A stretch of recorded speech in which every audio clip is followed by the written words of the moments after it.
Thank you, councillors. Thank you, staff members, and thank you, members of the public who have joined us tonight here in person. Please come on through. There's plenty of seats at the front here. You can come up and grab a seat. There's a few there still. Come on through. And thanks to you for anyone else joining us online. I will declare this OCM open at 5:30, and in doing so, would like to acknowledge the traditional owners of the land, the Noongar Wadandi people, and their continuing connection to the land, waters, and community. We pay our respects to all members of the Aboriginal communities and their cultures, and to elders past, present, and emerging. And I would like to acknowledge any elders that may be here today or joining us online. Thank you. Would also like to obviously acknowledge the significant storm damage and tornado that we had on Friday evening at 4 p.m. It's been a very interesting 4 or 5 days, and probably would like to obviously firstly put out the heartfelt message to those who have been impacted, and some of them severely impacted. We're aware of a number of loss of property, an extensive loss of property. The process has moved from an emergency situation over the weekend, led primarily by DFIS, to a recovery process that the City of Bunbury will now manage going forward. Would like to put out my absolute gratitude to DFIS, the SES, Western Power, ATCO Gas, the number of agencies involved, and I apologise, I won't be going through all of them, but we know over the weekend there was hundreds of personnel down there, firstly ensuring the safety for our community, but then obviously assisting with the clean-up and assisting with the assistant reports. And there was over 160 calls for assistance over that period, which DFIS had confirmed today have now all been attended to and done. And of course the City of Bunbury and the City of Bunbury staff, from our works crew, from our Rangers crew, our communications team, and of course everybody who's been part of this. So to the CEO from the council, our absolute gratitude for that work. And we just had a meeting just recently, only half an hour ago, where the Commissioner of Emergency Services basically applauded the City of Bunbury's work in managing this event. So it will be a long road to recovery, and we do acknowledge that, and we do want to make sure that we'll continue to work with those affected going forward with this. And it's probably a great opportunity as well to thank the community out there, the community outreach that's been incredible, from neighbours helping each other out, from the numbers of support messages that come through, and the numbers of different messages of support. There will be more to come, and there'll be more information as we go along, but I thought that was definitely worth noting in that time. Thank you. We do have everybody here, although Gavin, our director, is not here. We do have Aileen joining us, so thank you. And Sarah is here in an acting role as well, and everybody else is here. We do have some declarations in front of us, which are on the screen there, and I have received one further declaration of interest from Councillor Quain, which is on the confidential item. That is a financial interest. So Councillor Quain will be leaving the room for that confidential item. Was there any other declaration of interest, councillors? The ones that are on the screen are there, and just an update as well, we did have an interest from Councillor Steck last week, which she has reviewed and doesn't have an interest in that item that she thought that has been removed. Are there any further declaration of interest? Thank you. There's no public question time questions that we've received, or none that we have taken on notice. We do have the minutes for the previous OCM. Is somebody happy to move that they are true and correct? Thank you, Councillor Quain. Is there a seconder? Councillor Kozisek. I'll put that. Those in favour, please indicate. Thank you. And there is minutes of the advisory committees there, the 3 advisory committees that are held. Is somebody happy to move those? Thank you, Councillor Kozisek. Is there a seconder? Councillor Quain. I'll put that. Those in favour, please indicate. Thank you. Councillors, we haven't received any petitions that I'm aware of, or presentations, but we do have one deputation on item 10.1.9. Those who are in favour of hearing that deputation, please indicate. That's carried. Thank you. Andrew Cook, when we get to that item, we'll call you up. And in terms of dealing with the method, considering I'm fairly sure most members here are probably there for that item, we will deal with that item first. So coming out for discussion, firstly will be 10.1.9, but also coming out is 10.1.8, which does require an absolute majority. The and the confidential item will also be removed. And I will just note, the motion on notice has been withdrawn at the request of the councillor, so we won't be dealing with that item, councillors. That has been withdrawn for the interim. Is there any other items coming out for discussion?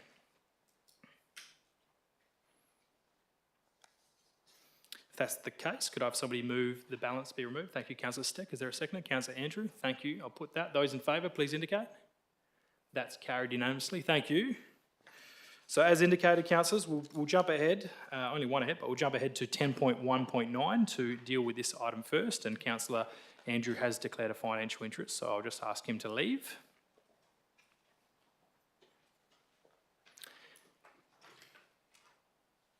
Thank you.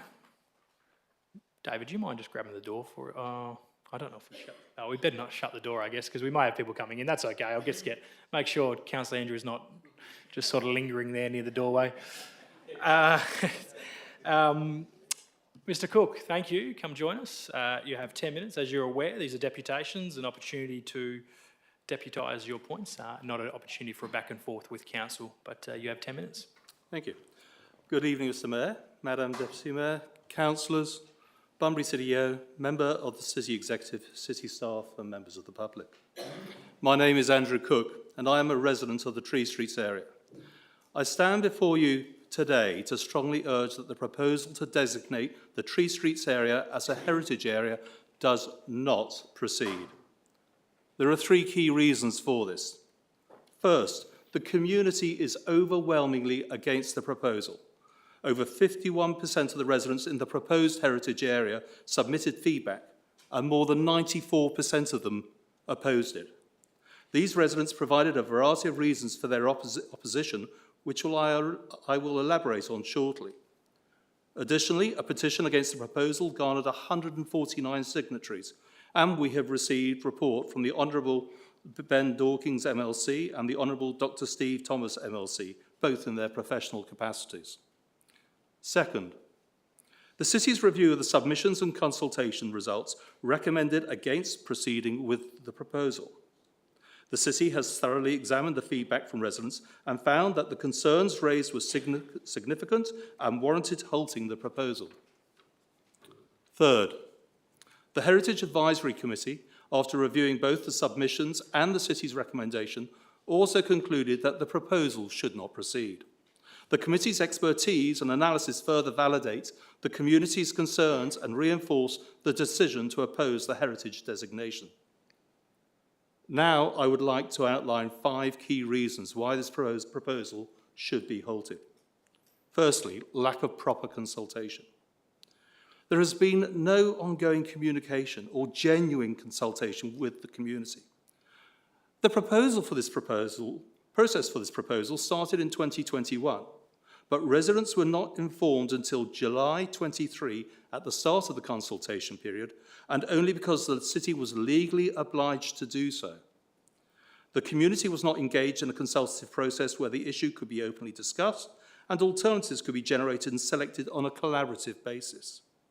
Instead, the community was merely asked for feedback on a decision that had already been made to make the Tree Streets a heritage area. This attempt to position the proposal as a fait accompli is unacceptable. Furthermore, the consultation process excluded public meetings, depriving the community of the opportunity to come together and discuss the proposal's impact. Only after the Mayor intervened, and thank you, Mr. Mayor, were public meetings held. And at the initial meeting, about 175 community members attended, voicing their strong opposition to the proposal. This is one of the largest meetings of that sort in some time, and interestingly, no one voiced their support for the proposal. This clearly demonstrates the community's desire for proper engagement, which was denied. Demolitions.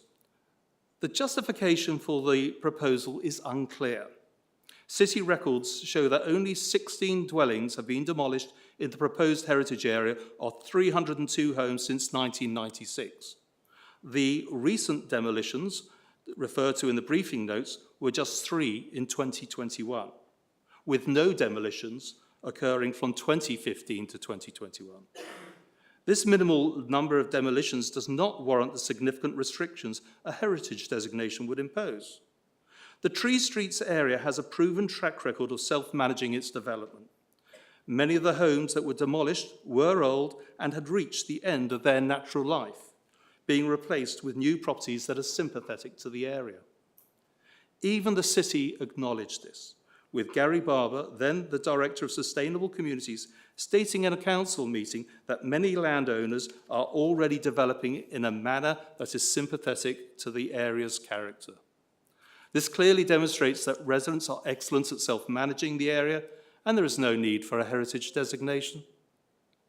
Point 3, flawed heritage survey. The heritage survey conducted by Stephen Carrick Architects lacked thoroughness and community engagement. A desktop study by Perth-based architects with no knowledge of the area and no consultation with the owners has created a report where the findings have been challenged by many and errors uncovered. The lack of consultation with residents contradicts the best practices by the Heritage Council of WA. The Council's guidelines state that consultation should be undertaken with relevant stakeholders, and a draft of the assessment should be made available to property owners and interested parties. This was not done. Additionally, the survey's assessments are questionable because many homes in the area have been modified over the years, making it difficult to assess their historical value accurately. The survey was described by Gary Barber as a high level, and it lacks the detail required to determine whether a heritage area proposal was reasonable. This makes the document flawed and unreliable. Furthermore, some properties in the Tree Streets area already enjoy heritage protections, making the creation of a heritage area unnecessary. The Heritage Council of WA clearly states that a heritage area should not be created simply because individual heritage places are located close together or because they fall below the threshold for being on the heritage list. This situation applies to the Tree Streets, rendering the survey and its conclusion lacking in credibility. Point 4, ambiguous local planning policies. The proposed LPPs are vague, restrictive, and open to broad interpretation. Each LPP, both individually and collectively, imposes significant burdens on residents due to their ambiguity and conflicting nature. For example, LPP 6.1, which was designated for East Bunbury, was incorrectly used for the Tree Streets area. They're different. How can you apply one to the other? This demonstrates a significant oversight and a lack of relevance to our community. Errors were also found in existing LPPs, such as LPP 6.2, which had conflicting clauses regarding development approvals for internal and external works. This creates confusion and concern about how these policies could be interpreted and enforced. The lack of clarity, conflict, and uncertainty around these LPPs has led to inconsistent guidance from the city, further highlighting their untenable and unworkable nature. The fifth and final point, burden on residents. The proposal imposes significant financial and personal burdens on residents, including but not limited to increased insurance costs, like-for-like maintenance, property devaluation, and the erosion of personal land rights, and many, many more. All the risks and costs lie with the homeowners, while there are no tangible rewards or benefits. Many residents have incurred real costs as they have been unable to make decisions or move forward with their plans for their properties while waiting for this matter to be resolved. This has resulted in lost time and money. Additionally, the proposal has caused high levels of stress and mental health issues as families try to understand its implications and how it will affect them and their loved ones. In conclusion, the lack of proper consultation, the minimal number of demolitions, the flawed heritage survey, the ambiguous local planning policies, and the undue burden on residents all point to one clear outcome. This proposal should not proceed. I urge the Council to consider the overwhelming opposition from the community, the recommendations of the City and the Heritage Advisory Committee not to proceed, and to support the recommendation that this proposal does not go any further. Thank you. Thank you, Mr Cook. Take your seats. We have a committee We do have a committee recommendation there, which is the same as the executive recommendation. Somebody happy to move this recommendation? Councillor Steck, is there a seconder? Councillor Turner. Is there likely to be any debate against this recommendation, councillors? If that's the case, I'm happy to put the recommendation as written. Those in favour? Those against? That's carried. That recommendation is carried as written. So for those in the audience, that is now been, I was going to say approved, but I suppose we're no longer not proceeding with that proposal any further. So I'd probably just like to note that time that was just indicated from Mr Cook over this period, recognising the community input as we've had over that time, thanking them for their input, but alternatively and also thanking our city staff, in particular Lacey as our Heritage Officer who's worked through this process for some time. But this matter has now been resolved, so thank you very much for your time and patience during this. We do have some number of other items to go through, which you're more than welcome to stay for, but if you would like to leave now, you can do as well. Totally up to you guys. We're grabbing Councillor Andrew anyway, but your call. I'll give you a couple of moments if you'd like to while we get Councillor Andrew. Thank you.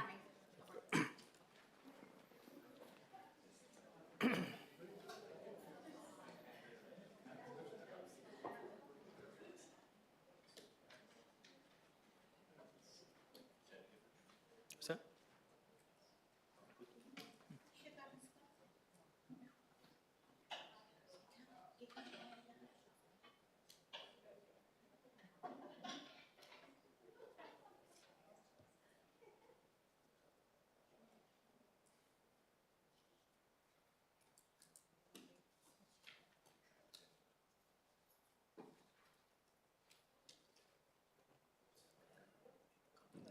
what's that?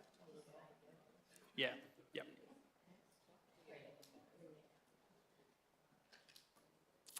Thanks, Councillor Andrew. Welcome back. Councillors, we do have item 10.1.8, which does require an absolute majority. Is somebody happy to move this committee recommendation? Thank you, Councillor Kozisek, seconded by Councillor Quain. It's likely to be any debate on this one, councillors. If that's the case, happy to put that. Those in favour, please indicate. That's carried. Which, as I indicated earlier, the motion notice will likely come back to us at a later date, but it has been pulled from this meeting.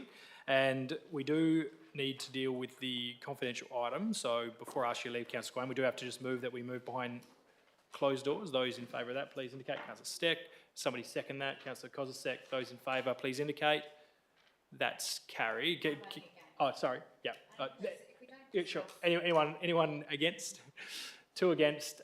We'll move behind closed doors, and I'll also ask Councillor Quain to vacate the room. And just members of the public, we're just dealing with a confidential item, so we'll just have to ask you to leave the room. And while they're going, yeah, is that around having to do that, Councillor Steele? If we're not discussing anything.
Councillor Quain can come back in the room now, can't she? Even though we're just reading it, aren't we? Yeah, it's fine. Cool. Very good. So while we're behind closed doors, for those who've come back to join us either in person or online, the council did resolve. It was moved by Councillor Steck and second by Councillor Kozisek and carried unanimously that pursuant to RFQ 2324009, supply and lay of asphalt and road profiling service, accept the quotation from Malatesta Group Holdings, trading as Malatesta Road Paving and Hot Mix ABN 7, I'm not going to read all that, subject to minor variations to be negotiated in accordance with Reg 20 of the Local Government Regulations 1996. Number 2, delegates power and authority of the CEO to negotiate and agree with Malatesta Group Holdings. Minor variations in accordance with Reg 20 of FG regulations, subject to being sufficient funds available within the approved expenditure budget. 3, subjects to 1 and 2, authorise the CEO to enter into a contract with Malatesta Group Holdings to provide the supply and lay of asphalt and road profiling services. And 4, following entry into the contract, negotiate variations with Malatesta Group Holdings to respective contracts, subject to being sufficient funds available within the approved budget expenditure for that project line item. As indicated, that was carried unanimously and passed. Thank you. Thank you those who returned. Thank you those who returned online. Again, just acknowledging the current public stuff happening out in Withers and College Grove, and certainly paying that respect to those and ensuring that we'll keep moving forward. There'll be more information as we go forward as that continues, but I will declare this meeting closed at 5:52. Thank you very much, councillors and members of the public and staff. Thank you.